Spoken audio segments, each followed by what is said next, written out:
کوئی تنظیم بنتی ہے یا جب کوئی جماعت بنتی ہے تو وہ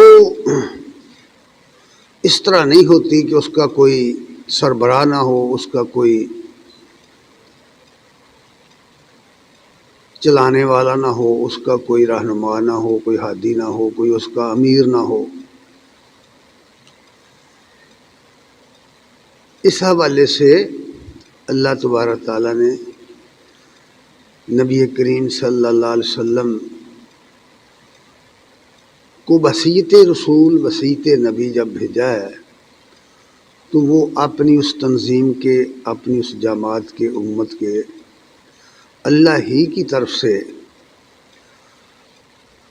مقرر کردہ امیر تھے، ہادی تھے، رہنما تھے، اور لوگ ان کے ساتھ جڑتے گئے، ایمان لا کر شامل ہوتے گئے، تو اس طرح ایک تنظیم بن گئی۔ اب تنظیم جو ہے وہ اس وقت تک کارگر نہیں ہو سکتی، کامیاب نہیں ہو سکتی جب تک اس کے اندر اپنے ہادی کی اطاعت کا جذبہ پیدا نہ ہو، اپنے خالق کی، اپنے مالک کی اور اپنے ہادی کی جب تک وہ اطاعت نہ کریں اس وقت تک کوئی بھی نتیجہ پیدا نہیں ہو سکتا۔ یہی وجہ ہے کہ نبی کریم صلی اللہ علیہ وسلم نے اس امت کو تشکیل دیا، اس جماعت کو بنایا جس کو ہم جماعت صحابہ کے نام سے جانتے ہیں، اور پھر ان کو پابند کر دیا اور انہیں بتا دیا اللہ تعالیٰ نے قرآن مجید میں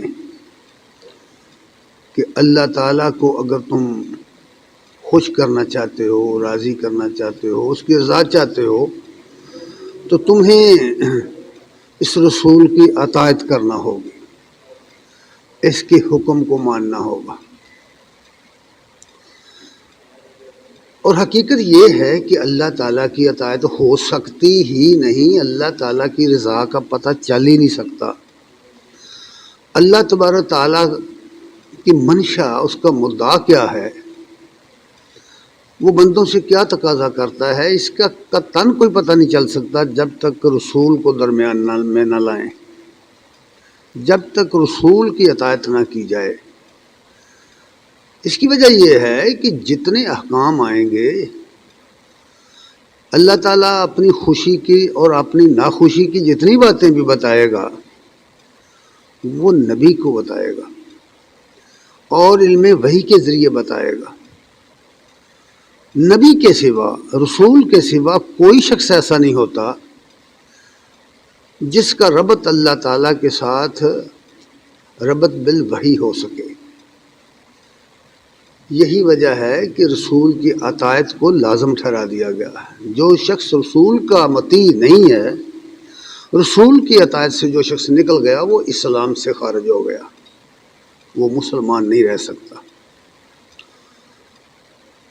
کیونکہ رسول کی اطاعت ہی در حقیقت اللہ کی اطاعت ہے۔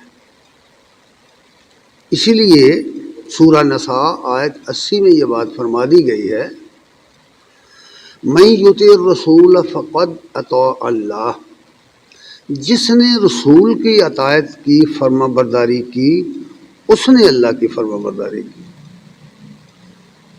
اس نے اللہ کی اطاعت کی۔ جس نے رسول کی فرما برداری نہیں کی وہ اپنے طور پر اللہ کی فرما برداری کر ہی نہیں سکتا، اسے تو اللہ کی رضا کا پتہ ہی نہیں، اللہ کے حکام کا پتہ ہی نہیں۔ اگر کوئی ایسا سمجھتا ہے تو وہ صریحاً گمراہ ہے۔ اس لیے فرمایا ہے من یطع الرسول فقد اطاع اللہ، جس نے رسول کی اطاعت کی اس نے اللہ کی اطاعت کی۔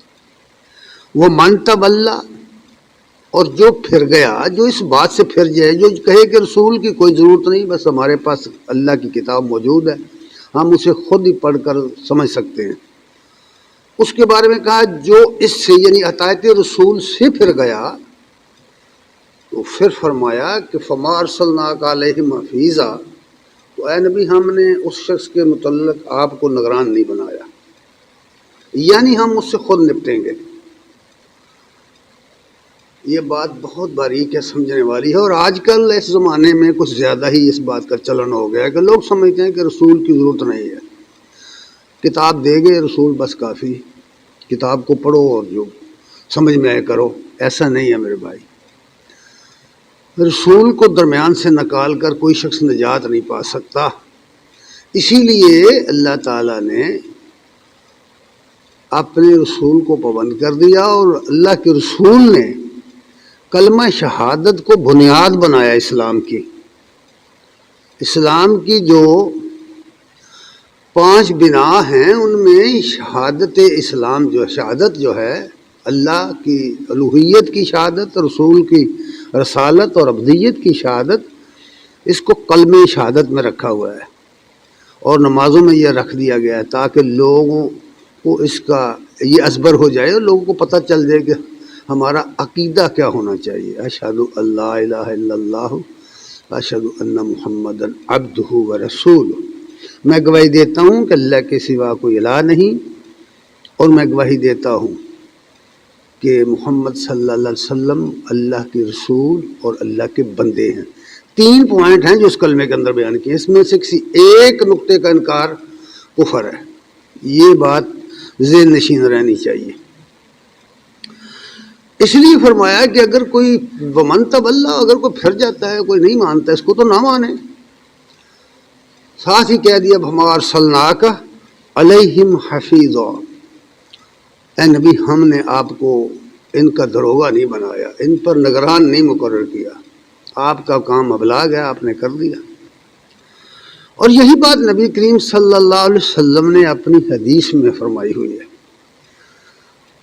ایک طویل حدیث ہے جس میں آپ نے مسلک کے زندگی کے بارے میں جب سوال کیا گیا تو آپ نے فرمایا تھا کہ اس میں 17 باتیں آپ نے بیان کی، ان میں سے ایک یہ ہے جو اس وقت زیر بحث ہے، وَطَاعَتُ حَبَسِ، فرمایا اطاعت میرا اندوختہ ہے، یعنی میرا سرمایہ جو ہے وہ اطاعت ہے۔ اطاعت کے بغیر دنیا کا کوئی سسٹم نہیں چل سکتا، کوئی نظام نہیں چل سکتا، کوئی نظام حکومت نہیں چل سکتا، کوئی نظام جماعت نہیں چل سکتا، کوئی نظام امت نہیں چل سکتا۔ اس لیے اطاعت کو لازم ٹھہرایا گیا ہے۔ دنیا کے اندر جتنی قومیں ہیں وہ کامیاب اس لیے ہوئی کہ ان کے اندر یہ اطاعت جو تھی ان کے حاکمین کی، ان کے عمراء کی وہ لازم تھی، اور اس کو وہ بجا لاتے تھے۔ اور صحابہ کرام اسی لیے کامیاب ہو گئے کہ انہوں نے دل اور جان سے اللہ اور اس کے رسول کی اطاعت کی، اور ایسی اطاعت کے نمونے پیش کیے، ایسی مثالیں پیش کر دیں کہ رہتی دنیا تک وہ مشعل راہ ہو جائیں گی۔ اس لیے کہ اطاعت رسول ہی دراصل اطاعت خدا است۔ اللہ کی اطاعت اگر کرنی چاہتے ہو تو اطاعت رسول پہلے آئے گی، پہلے وہ کرو، کیونکہ رسول کے ذریعے ہمیں اللہ کی رضا اور اس کی ناراضگی کا پتہ چلتا ہے۔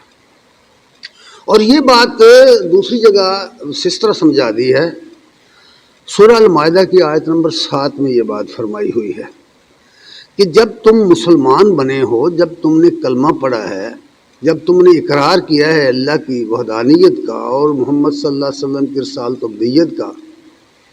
اچھا یہ بھی یاد چلتے چلتے عرض کر دوں کہ یہ رسالت کے ساتھ ابدیت کو کیوں جوڑ دیا ہے؟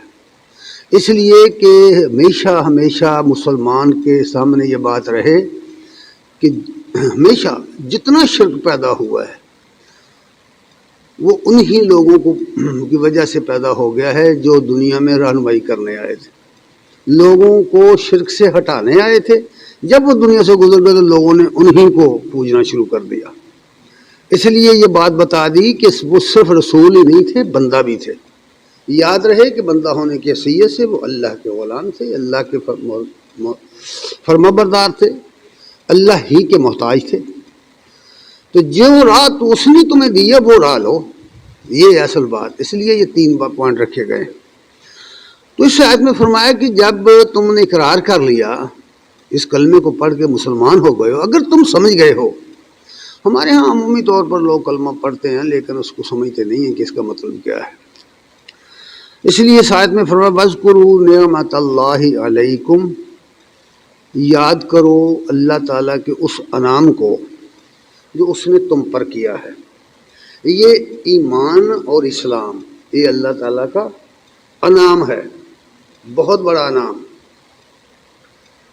اسلام کی نعمت اور ایمان کی نعمت ہر کسی کو نہیں ملتی، یہ بہت بڑا انعام ہے کہ اس کے ذریعے آدمی کی دنیا بھی بنتی ہے، اس کی اخلاقی زندگی بنتی ہے اور آخرت بنتی ہے۔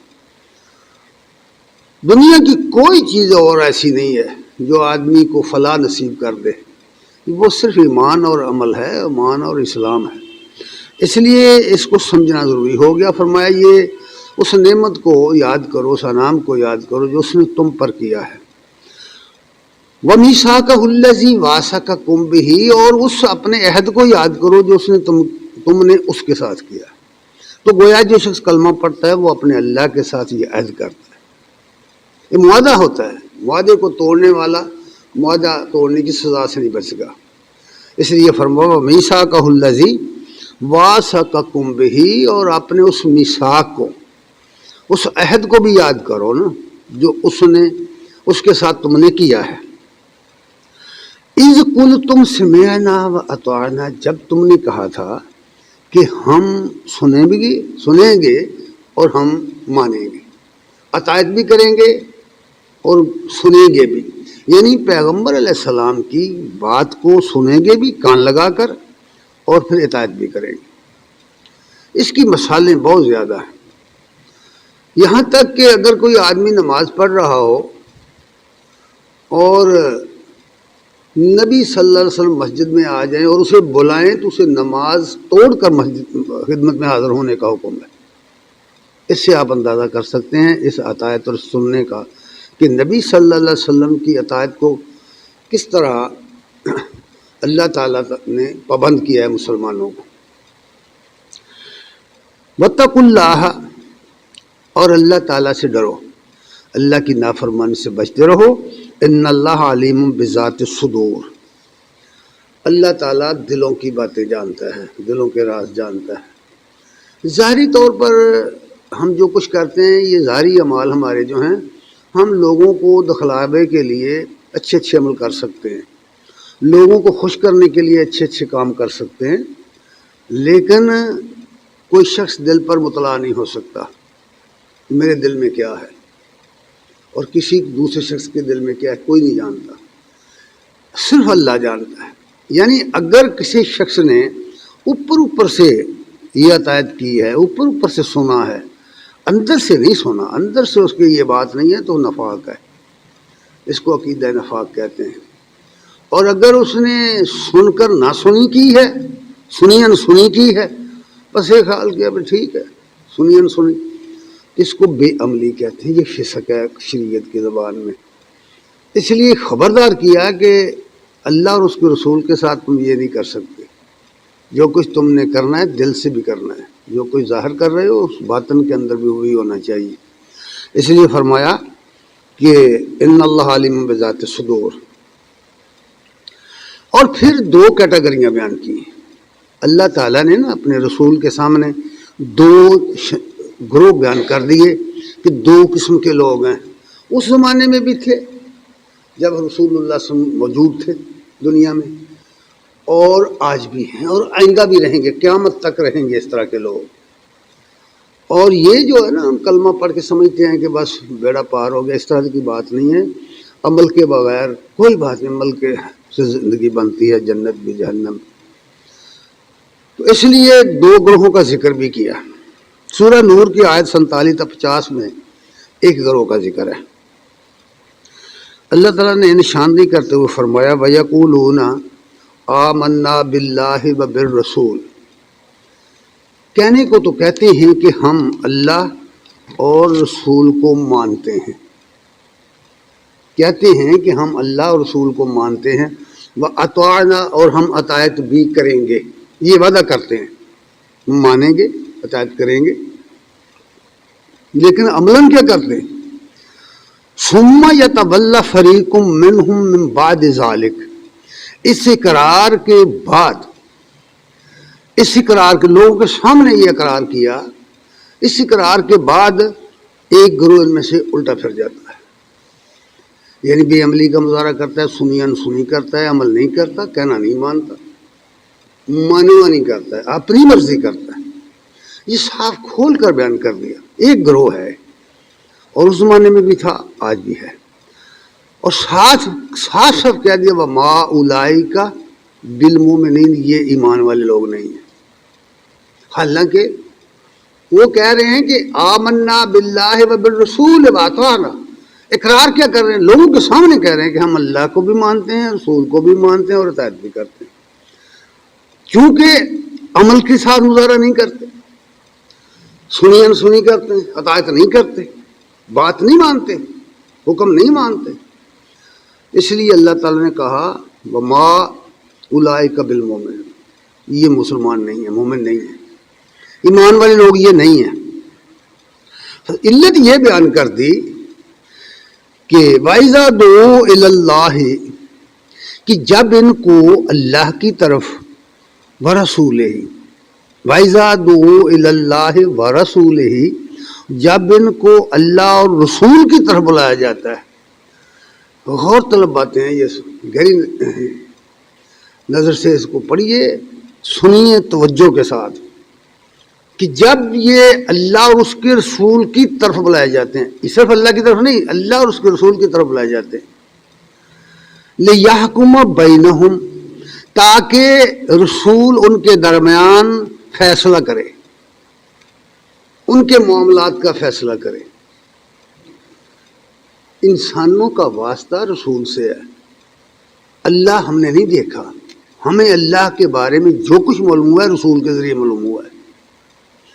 اس لیے فرمایا لِيَحْكُمَ بَيْنَهُمْ، تاکہ وہ ان کے درمیان فیصلہ کرے، تاکہ وہ ان کو حکم سنائے، حکم دے۔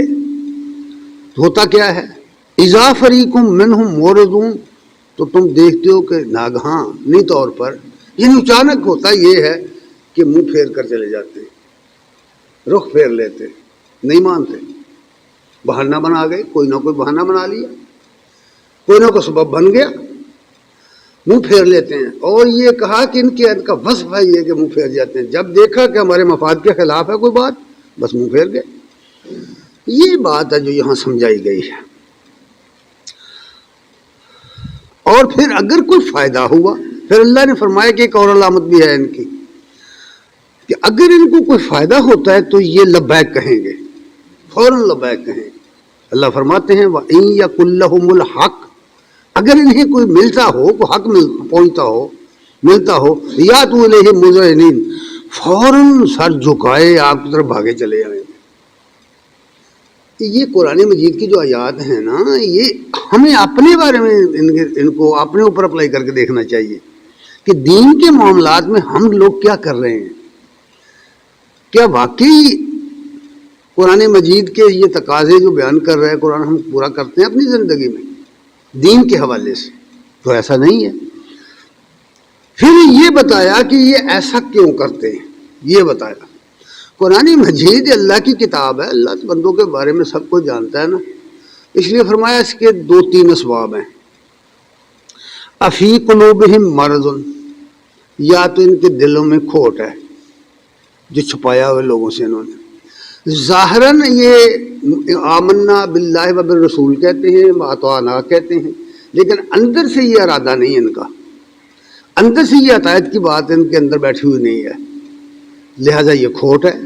جس کے دل میں کھوٹ ہے، جو کھوٹ کو رکھ کر ایمان لایا، شریعت کی زبان میں وہ ایسا شخص منافق ہے۔ ایک یہ پہلی بات فرمائی۔ دوسری یہ فرمائی امر تابو، یا پھر انہیں شک ہے، یعنی اللہ اور رسول کے بارے میں یا اس دین کی حقانیت کے بارے میں، اس دین کی سچائی صداقت کے بارے میں یہ شک میں پڑے ہوئے ہیں۔ دل ان کا پوری طرح ٹھک نہیں گیا ہوا، پورا یقین انہیں حاصل نہیں ہوا۔ یقین کے بغیر کوئی عمل، کوئی کام کریں آپ، کامیابی نہیں حاصل ہو سکتی۔ اس طرح دین کا معاملہ ہے، جب تک اللہ اور اس کے رسول پر یقین کامل نہ ہو، آخرت پر یقین کامل نہ ہو، آدمی چند قدم بھی نہیں اس راستے میں چل سکتا۔ اور آج کل جو ہم دیکھتے ہیں اپنے معاشرے میں خرابیاں، اس کی بنیادی وجہ بے یقینی، اللہ کے بارے میں، اللہ کی ذات کے بارے میں، رسول اللہ صلی اللہ علیہ وسلم کی تعلیم کے بارے میں، دین کے بارے میں، آخرت کے بارے میں بے یقینی ہے، یقین نہیں ہے، اس لیے یہ ساری خرابی ہماری زندگی میں پیدا ہو گئی۔ دوسری بات یہ فرمائی کہ یا پھر انہیں شک میں پڑے ہوئے لوگ ہیں یہ۔ تیسری بات یہ فرمائی کہ انہیں اللہ اور اس کے رسول پر اعتبار نہیں ہے۔ ان یخافون ان یحیف اللہ علیہم ورسولہ، کیا یہ ڈرتے ہیں اس بات سے کہ اللہ اور اس کا رسول ان کی حق تلفی کرے گا، ان کو پورا صلہ نہیں دے گا، ان کی مدد نہیں کرے گا، ان کے لیے اللہ تعالیٰ اپنی رحمت کے دروازے نہیں کھولے گا، انہیں یقین نہیں ہے؟ یہ تین باتیں بیان کی ہیں، یعنی یا تو ان کے دلوں میں کھوٹ ہے، یا یہ شک میں پڑے ہوئے ہیں، یا یہ اللہ اور اس کے رسول سے حق تلفی کا ڈر رکھتے ہیں کہ اللہ کے بارے میں ان کا یقین دل میں ہے۔ یہ بات فرما دی۔ پھر فرمایا کہ اصل بات جو ہے نا وہ دوسری ہے۔ بہت ساری خرابیاں ہوتی ہیں انسان کے اندر۔ فرمایا بل اولئک هم الظالمون، بلکہ حقیقتاً یہ لوگ مشرک ہیں، خواہش پرست ہیں، نفس پرست ہیں، اپنی خواہشات کی پوجا کرتے ہیں، مان مانی کرنے والے لوگ ہیں، اللہ کے صحیح معنوں میں واحد نہیں ہیں، توحید پرست نہیں ہیں، ظلم کرنے والے ہیں، ظالم ہیں، اپنی جان پر بھی ظلم کرتے ہیں، معاشرے پر بھی ظلم کرتے ہیں، اللہ کے حقوق پر بھی ظلم کرتے ہیں۔ ظالم ہوتا ہی وہ ہے کہ حق کسی اور کا ہوتا ہے، ادا کسی اور کو کر دیتا ہے۔ اور مشرک کو اسی لیے ظالم کہا گیا ہے، ان الشرک لظلم عظیم، کہ شرک ظلم عظیم ہے، کہ وہ اللہ کا حق جو ہے وہ غیر اللہ کو دے دیتا ہے، جو حق صرف اللہ کا ہے وہ غیر اللہ کو دیتا ہے، اس لیے اس کو ظالم قرار دیا گیا، اس کو ظلم قرار دیا گیا ہے قرآن مجید میں۔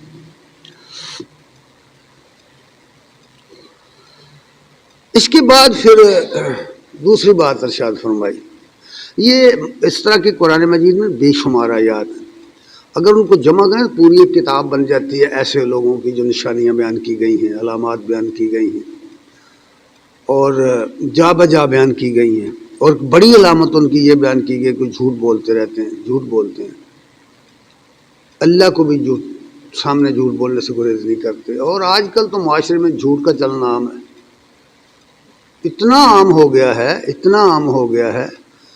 کوئی پنجابی شاعر نے کہا ہے، جھوٹ دا چا کاروبار چفیرے ٹاما ٹاما، دستا سچ بچ جائے اس تباہی کولوں بچ۔ سچ کدھر نظر ہی نہیں آتا۔ آپ ٹی وی کھول کر دیکھیں، آپ یوٹیوب پر جائیں، دانشوروں کو دیکھیں، اینکروں کو دیکھیں، صحافیوں کو دیکھیں، اخباریں اٹھا کے پڑھیں، رسالے اٹھا کے پڑھیں، جھوٹ کے پلندے، جھوٹ سب کچھ ہوتا ہے۔ حکمران جھوٹ بولتے، سیاستدان جھوٹ بولتے، اسمبلیوں میں جھوٹ چلتا ہے، عدالتوں میں جھوٹ چلتا ہے، جہاں جائیں گے جھوٹ ہی جھوٹ ہے۔ جھوٹے گواہ آپ کو چند ٹکوں میں مل جائیں گے، ہر طرف جھوٹ ہے، دکانوں پہ جھوٹ ہے، مارکیٹوں میں جھوٹ ہے، کہاں نہیں ہے جھوٹ۔ ظلم کی انتہا ہے، لوگ حج کرنے جاتے ہیں جھوٹ بولتے ہیں، وہاں سے مال خریدتے ہیں، پھر اس کو ٹیکس بچانے کے لیے جھوٹ بولتے ہیں، جاتے ہیں تو مال لے جاتے ہیں، جھوٹ بولتے ہیں۔ عجیب و غریب تصور ہے دین کے بارے میں لوگوں کا۔ تو اس طرح یہ بات کہی گئی ہے کہ ان لوگوں کے دلوں میں کھوٹ ہے، نہیں یقین نہیں ہے، شک میں پڑے ہوئے لوگ ہیں یہ، اور شک میں جو شخص پڑ جائے وہ کوئی کارہائے نمایاں انجام نہیں دیا کرتا۔ اس لیے یہ باتیں سمجھا دی گئی ہیں، یہ ایک گروہ ہے، اور اس کا جو بدلہ ہے، جو صلہ ہے، وہ یاد رہے بہت زبردست ہے۔ وہ کیا ہے؟ وہ اللہ کی ناراضگی ہے، وہ جہنم ہے، اس کے لیے جہنم ہے۔ قرآن مجید میں اس کو بڑی تفصیل سے بیان کیا گیا ہے۔ اس کے بعد دوسرا گروہ بیان کیا کہ دوسرا گروہ جو اصل مطلوب ہے اللہ کا، اللہ اور رسول کو جو مطلوب لوگ ہیں اور جن کے ذریعے کوئی دنیا میں انقلاب آ سکتا ہے، وہ کون لوگ ہیں؟ وہ پہلی شرط وہی ہے کہ وہ اطاعت کرنے کا اپنا حق ادا کریں گے کہ جس حق پر وہ ایمان لائے ہیں اور جس رسول پر وہ ایمان لائے ہیں اس کی اطاعت میں وہ ذرہ برابر بھی کوتاہی نہ برتیں، وہ اس کے اشارہ ابرو پر عمل کریں، تب انقلاب آئے گا۔ اور یہی بات تھی جب صحابہ کرام کا زمانہ تھا تو اسی بات نے انہیں کامیاب کر دیا تھا، ان کے اندر ڈسپلن پیدا ہو گیا، تنظیم پیدا ہو گئی، جماعت بندی بن گئی۔ یہ اگر وہ نظریہ پیش کرتے اور کوئی جماعت بندی نہ ہوتی، کوئی تنظیم نہ ہوتی تو کچھ بھی نہ ہوتا، کوئی انقلاب نہ آتا۔ دوسرا گروہ جو ہے جس کو صادق کہتے ہیں، صادق اور امین گروہ جو ہے، اس کا ذکر بیان کرتے ہوئے فرمایا ہے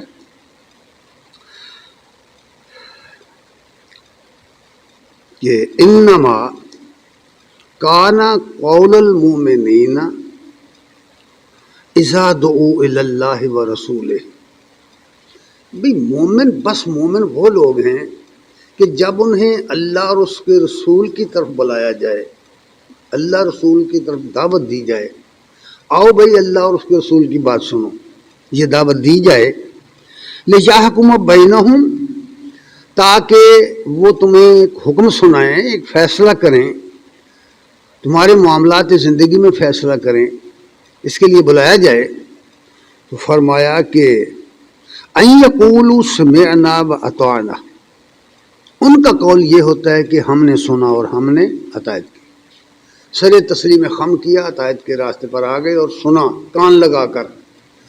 نبی کریم صلی اللہ علیہ وسلم کی مجلس میں جب لوگ بیٹھتے تھے تو بہت ہوشیار ہو کر بیٹھتے تھے کہ دوبارہ نہ پوچھنا پڑ جائے کہ کیا کہا ہے۔ اور منافقین کی علامت وہاں یہ تھی کہ وہ جب مجلس سے باہر نکلتے تھے تو آپس میں کہتے تھے کہ ابھی اس شخص نے کیا کہا ہے، یعنی کان لگا کر وہ سنتے ہی نہیں تھے۔ حالانکہ جب تک کوئی شخص توجہ کے ساتھ نہ سنے اس کے پلے کچھ نہیں پڑتا، یہ یاد رہے۔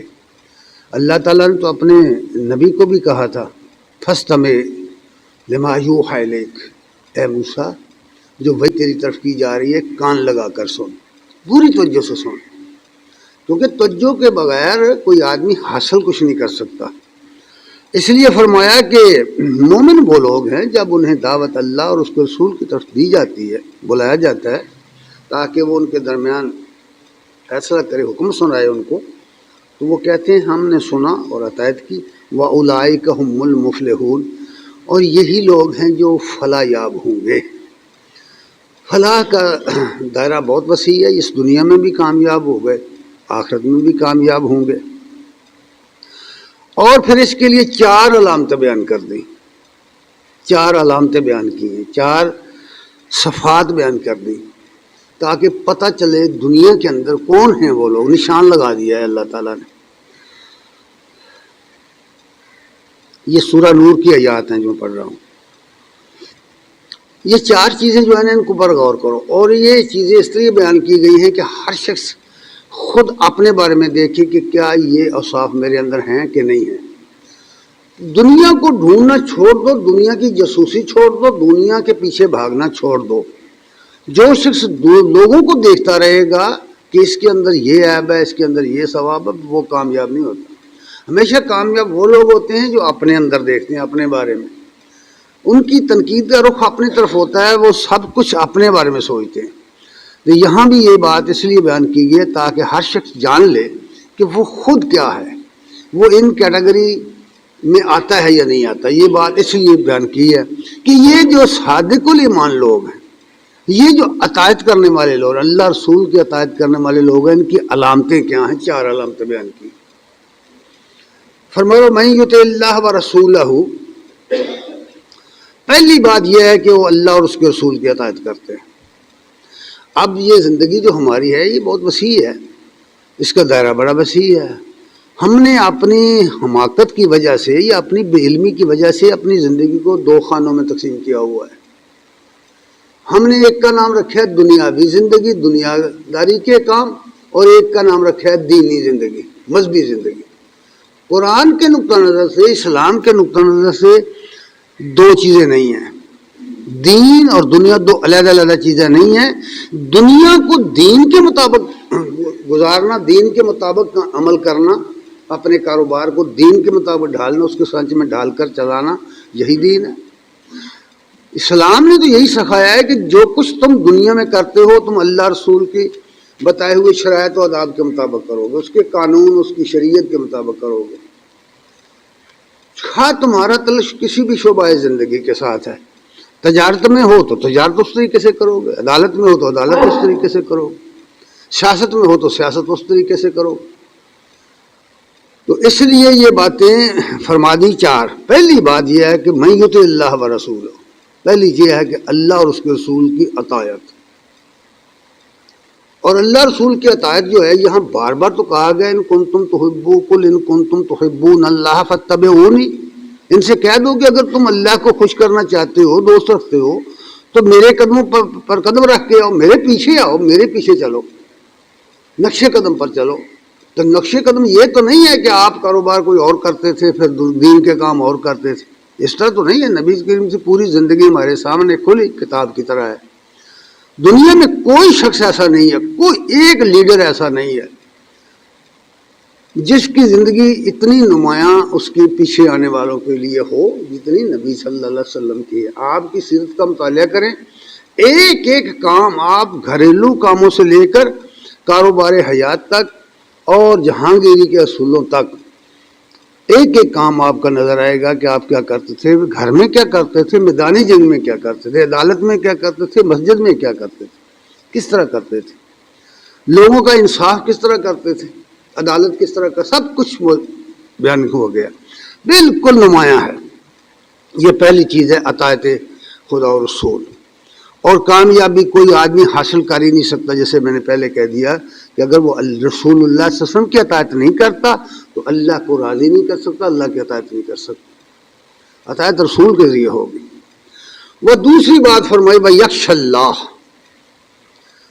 کہ وہ اللہ سے خشیت رکھتا ہے، اللہ سے ڈرتا ہے کہ نہیں ڈرتا. اگر کوئی شخص اپنی ظاہری زندگی میں اس طرح کی اس کا زندگی کا سٹائل یہ ہے کہ صاف ظاہر ہے کہ یہ دین کے خلاف سٹائل ہے، ہم سمجھ سکتے ہیں اپنے بارے میں، اچھی طرح جان سکتے ہیں کہ یہ جو میں کر رہا ہوں، جو میرا سٹائل ہے زندگی ہے، کیا یہ وہی سٹائل ہے جو اللہ اور اس کے رسول کی مرضی کے مطابق ہے. سٹائل کا مطلب یہ نہیں ہوتا کہ لباس کون سا پہنا ہوا ہے، بیٹھتا کس طرح ہے، کھانا کس طرح کھاتا ہے، یہ نہیں مطلب یہ ہے کہ ان اصولوں کو اپنایا اس نے کہ نہیں اپنایا. مطلب یہ ہوتا ہے کہ اپنی زندگی میں وہ اصول اس نے اپنا رکھے نہیں یا نہیں. تو اس لیے دوسری چیز فرمائی وَيَخْشَ اللَّهَ، خشیت الہی جس کو کہتے ہیں، کہ اس کی زندگی پر اس کا غلبہ ہونا چاہیے تاکہ وہ برائی سے بچ سکے. کسی بھی موقع پر برائی کے مواقع یہاں زیادہ ہیں، جس طرح کا ہمارا معاشرہ ہے، یہ اس معاشرے میں برائی کے مواقع زیادہ ہیں، بھلائی کے مواقع بہت کم ہیں. یاد رکھنا، کیونکہ جب اب ہر طرف برائی کا ہی سیلاب ہو، ہر طرف منکرات کا سیلاب ہو، ہر طرف جھوٹ کا چلن ہو، ہر طرف دھوکہ ہی دھوکہ ہو، تو بہت مشکل ہو جاتا ہے. اپنے آپ کو بڑے محتاط طریقے سے آدمی کو چلانا پڑتا ہے. اس لیے پہلی دوسری بات فرمائی یخش اللہ، کہ خشیت الہی اس کے دل میں ہونی چاہیے، اللہ کا ڈر. اگر وہ خشیت الہی والا ہے تو یقیناً فلاح پا جائے گا. قد افلح المؤمنون، فلاح پا گئے وہ جو اپنی نمازوں میں، اللہ اپنی بندگی میں خشیت اختیار کرتے ہیں، اللہ سے ڈرنے والے، ڈر کر زندگی بسر کرتے ہیں، محتاط زندگی بسر کرتے ہیں دوسرے لفظوں میں. تیسری بات یہ فرمایا تک ہے، اور وہ بچ کے رہتے ہیں. کس کس سے بچ کے رہنے؟ کتنی چیزیں ہیں دنیا میں بچ کے رہنے والے. مادی لحاظ سے کتنی چیزیں ہیں جو حرام کے دائرے میں آتی ہیں، ان سے بچنا. اور اخلاقی لحاظ سے کتنی چیزیں ہیں، کتنی بری باتیں ہیں جن سے بچنا. اپنے اخلاق کو سنوارنا، اپنے اخلاق کو ٹھیک کرنا. اخلاقی لحاظ سے کتنی باتیں ہیں، بے شمار، لمبی، بہت لمبی لسٹ ہے اخلاقیات کی. کسی کو دھوکہ مت دو، کسی کے ساتھ جھوٹ مت بولو، کسی کے ساتھ فراڈ مت کرو، اور بھی اس طرح کی بے شمار باتیں ہیں. اخلاقی طور پر ویسے بے حیائی کے کاموں سے بچو، برائیوں سے بچنا، برے کاموں سے بچنا، تو یہ اخلاقیات ہیں. اور اس طرح جو ہماری کمائی ہے، جو کسب ہے، اس میں مادی چیزیں جو ہم کماتے ہیں، جو کھاتے ہیں، جو پہنتے ہیں، جو بناتے ہیں، جو کچھ کر رہے ہیں کاروبار حیات، اس میں جتنی ایسی چیزیں ہیں جو اللہ اور اس کے رسول نے منع کی ہوئی ہیں ان سے بچنا. یہ اس لیے کہا کہ بچ کے رہنے کا جن کے اندر جذبہ پیدا ہو جاتا ہے. جو بچ کے رہنے کا سلوک ہے یہ اس طرح کا ہے کہ جس شخص کے اندر یہ چیز پیدا ہو جائے بچ کے رہنے کا، تو وہ ہر کام ڈر کر کرے گا کہ کہیں مجھ سے یہ کام غلط نہ ہو جائے. ڈر کے رہنا، بچ کے رہنا، یہ تقوی اس سے پیدا ہو جاتا ہے آدمی کے اندر.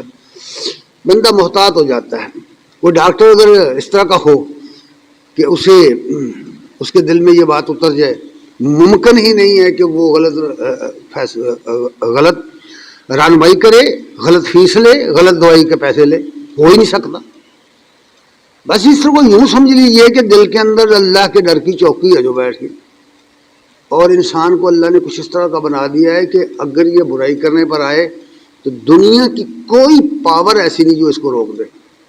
ہماری نہ پولیس اس کو روک سکتی ہے، نہ فوج اس کو روک سکتی ہے. کوئی دنیا کی طاقت، کوئی دنیا کا رکھوالا اس کو روک نہیں سکتا، اس کی نگرانی نہیں کر سکتا. انسان ایسی مخلوق اللہ نے بنائی ہوئی ہے. اس کو ایک ہی چیز برائی سے روکتی ہے، اور وہ ہے خشیت الہی، وہ ہے تقوی الہیہ. جب تقوی الہیہ کی چوکی دل میں پڑ جائے تو کسی نگران کی ضرورت نہیں رہتی، کسی گارڈ کی ضرورت نہیں رہتی، کسی پولیس کی ضرورت نہیں رہتی. یقین مانی لوگ برائی ہو جاتی تھی، صحابہ کے واقعات ہیں تو وہ آ کے خود کہتے تھے کہ مجھ سے یہ غلطی ہو گئی ہے، مجھے سزا دے دو، پاک کر دو. اس طرح کے بے شمار واقعات ہیں.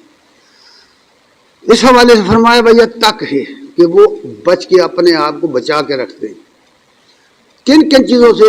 ہر اس چیز سے جو انسان کے اخلاق کو برباد کرتی ہے، جو اس کی ذات کو برباد کرتی ہے.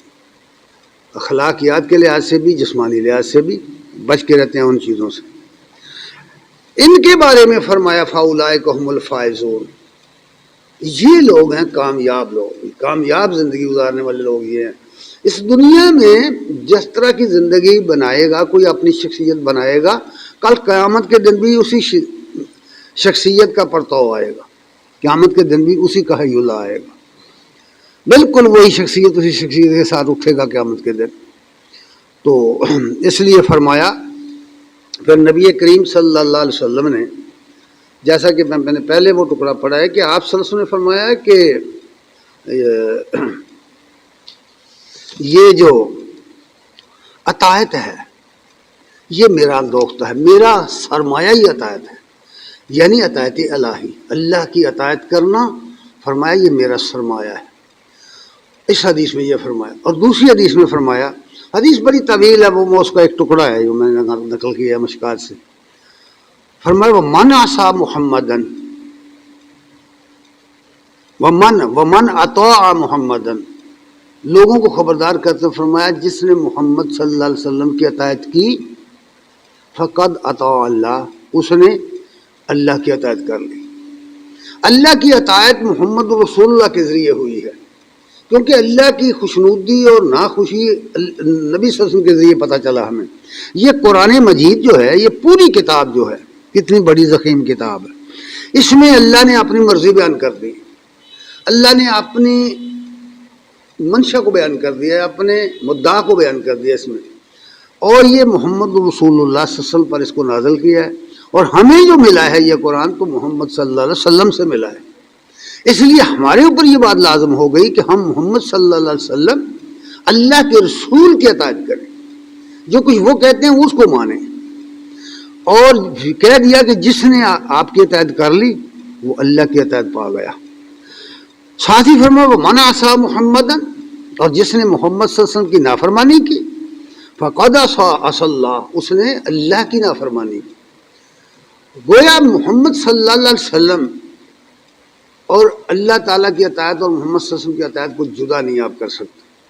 اللہ تعالیٰ نے اپنے اطاعت کے ساتھ جوڑ دیا ہوا ہے محمد صلی اللہ علیہ وسلم. جہاں بھی آئے گا قرآن مجید میں دیکھیں گے اطیعوا اللہ و اطیعوا الرسول آئے گا، جہاں کہیں بھی آئے گا اطیعوا اللہ و رسول آئے گا، بار بار آئے گا. اگر یہ ساری آیات جمع کریں پوری کتاب بنتی. اس لیے یہ پابند کر دیا گیا کہ اطاعت جو ہے یہ اللہ کی اطاعت رسول کے ذریعہ ہوگی، من مانی سے نہیں ہوگی. اور پھر فرمایا پھر ایک جملہ ایسا فرمایا ہے، ایک جملہ ہے چھوٹا سا، جس نے بالکل دو گروہ بنا دیے دنیا کے اندر. فرمایا فرق بین الناس و محمد فرق بین الناس. محمد صلی اللہ علیہ وسلم نے دنیا کے اندر تفریق پیدا کر دی ہے. ایک گروہ وہ ہے جو محمد صلی اللہ علیہ وسلم کو ماننے والوں کا ہے، ایک وہ ہے جو نہ ماننے والوں کا ہے. وہ شخص چاہے وہ کتنی نیکیاں کرے، وہ زمین سے لے کر آسمانوں تک نیکیاں کر ڈالے، وہ محمد صلی اللہ علیہ وسلم کو اگر نہیں مانتا تو جنت کا حقدار نہیں ہے. یاد رکھنا، جنت اللہ نے ان لوگوں کو دینی ہے جن کو قرآن میں وعدہ کیا گیا ہے کہ اس کے ذریعے آؤ، اس کے نقش قدم پر آؤ، اس کے پیچھے آؤ تو جنت میں چلے جاؤ گے. اس کو چھوڑ کر کسی اور کے پیچھے چلو گے تو جنت میں نہیں جاؤ گے، جہنم کی طرف جاؤ گے. اس لیے فرمایا کہ یہ ایسا کانٹا ہے کہ محمد فرق بین الناس، محمد صلی اللہ علیہ وسلم نے دنیا کے اندر تفریق پیدا کر دی. ایک وہ گروہ ہے جو اللہ کے نافرمانوں کا ہے، پھر ان کی مختلف کیٹیگری ہیں، اور ایک وہ گروہ ہے جو اللہ اور اس کے رسول کو ماننے والوں کا گروہ ہے. اس حوالے سے یہ بات کہی گئی ہے. نبی صلی اللہ علیہ وسلم نے فرمایا لوگوں ہوشیار باش، یہ نہ سمجھو کہ اللہ کے رسول کی اطاعت کیے بغیر تم بخشے جاؤ گے، اس طرح کی کوئی بات نہیں ہے. اطاعت رسول ہی دراصل اطاعت الہی ہے. اگر تم جنت میں جانا چاہتے ہو تو اطاعت رسول کو مضبوطی سے تھام لو، اطاعت رسول کی فکر کرو. اسی لیے علامہ صاحب یہ کہتے ہیں درد لے مسلم مقام مصطفیٰ است، درد لے مسلم مقام مصطفیٰ آبروب معاذ نام مصطفیٰ است. کہتے ہیں ہمارے دل میں محمد صلی اللہ علیہ وسلم کا مقام یہ ہے کہ دنیا میں جتنی اگر ہماری کوئی عزت ہے، عزت ہماری جو ہے، آبرو ہماری جو ہے، وہ محمد صلی اللہ علیہ وسلم کے نام سے ہے. اگر محمد صلی اللہ علیہ وسلم کا دامن چھوڑ دیں تو ہماری دنیا میں کوئی عزت نہیں ہے. اور آج امت مسلمہ کی یہی حالت ہو گئی. اس کی وجہ کیا بنی ہے؟ دنیا، پوری دنیا میں بڑی دولت ہے.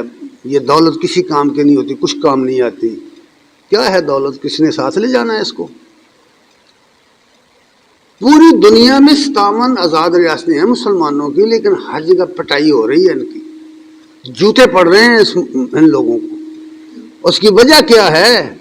کہ دلوں سے محمد رسول اللہ صلی اللہ علیہ وسلم کی محبت نکل گئی ہے، آپ کی سیرت کا چلن نکل گیا ہے، وہ لگن نکل گئی ہے. یہ زمانہ، فتنے کا زمانہ جو ہے، اس نے ہمیں سیرت رسول سے بیگانہ کر دیا ہوا ہے. ہم بڑی بڑی آئیڈیل کچھ بناتے ہیں لیکن ایک اللہ کے رسول کو آئیڈیل نہ بنا سکے. اس لیے یہ انہوں نے کہا ہے کہ درد دل مسلم مقام مصطفیٰ است. ہمارے دل میں رسول اللہ صلی اللہ علیہ وسلم کا جو مقام ہے ہونا چاہیے وہ یہ ہے جس کی وجہ سے آبرو معاذ نام مصطفیٰ است، کہ دنیا میں جتنی عزت اور آبرو مل سکتی ہے وہ صرف اسی نام سے مل سکتی ہے. جب ہم اس کو چھوڑیں گے تو سوائے ذلت و خواری کے کچھ نہیں رہے گا. اللہ تعالیٰ سے دعا ہے کہ اللہ تعالیٰ ہمیں سمجھنے کی، عمل کرنے کی توفیق عنایت فرمائے. وآخر دعوانا الحمدللہ رب العالمین.